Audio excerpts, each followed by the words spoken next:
In a modest suburban home, Thomas and Margaret Carter lived a comfortable but financially strained life. Thomas worked as an office clerk, and Margaret was a part-time bookkeeper, both earning just enough to cover bills, groceries, and the occasional family treat. Though they were solidly middle class, rising costs and stagnant wages meant every dollar was carefully budgeted. Yet, their greatest pride was their son, Daniel, whom they loved fiercely. From the time he was a boy, they poured everything into his future: extracurricular activities, tutoring, and later, saving for his college fund. They skipped vacations, drove old cars, and rarely indulged in luxuries, all so Daniel could have opportunities they never did. But as Daniel grew older, he resented their careful spending. His friends had designer clothes, the latest phones, and went on ski trips, while his parents clipped coupons and shopped sales. He was embarrassed when his father drove him to school in their dented sedan, or when his mother packed his lunch instead of giving him money to eat out. The breaking point. When Daniel got admitted into a good university, Thomas and Margaret were thrilled, but tuition strained their finances. They took out loans, worked extra hours, and even postponed home repairs to pay his way.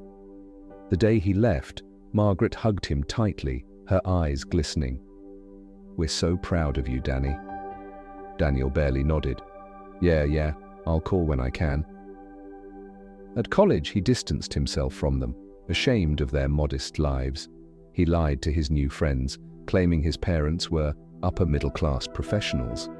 He rarely called home, and when he did, it was to complain about money. Margaret still texted him weekly. "How are your classes? Are you eating enough?" His replies were short, if he replied at all. "Busy. Stop nagging." The girl who got away. Then he met Emily, smart, ambitious, and from a well-off family.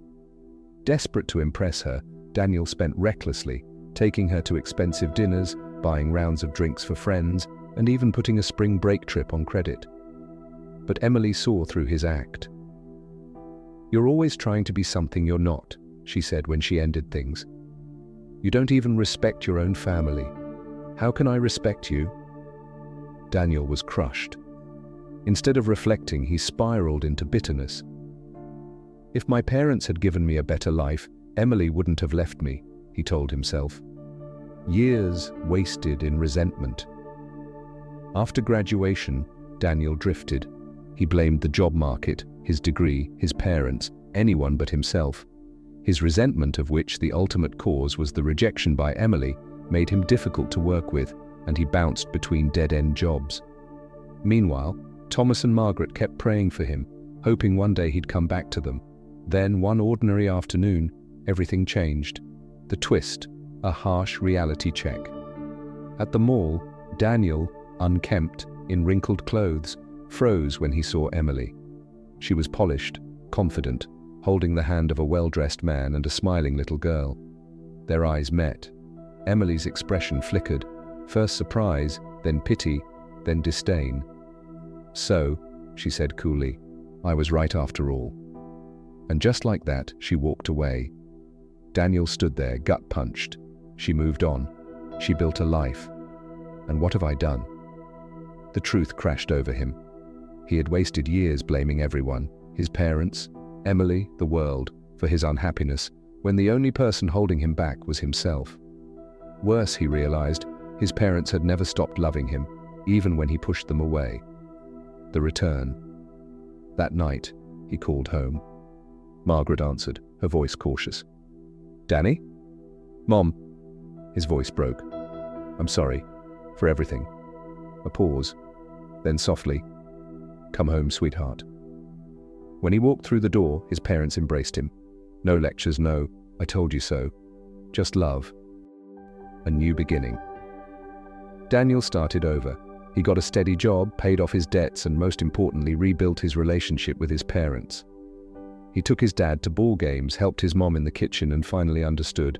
Real wealth wasn't in things, but in the people who loved you unconditionally. One evening, as they sat together watching the sunset, Thomas squeezed his son's shoulder. "We never needed you to be rich and spend money on us, Danny. We just needed you to be happy." Daniel smiled, his heart full. He was home. Moral: don't waste your life chasing people who don't value you while ignoring those who do. The greatest love you'll ever know is the one that never gives up on you, no matter what.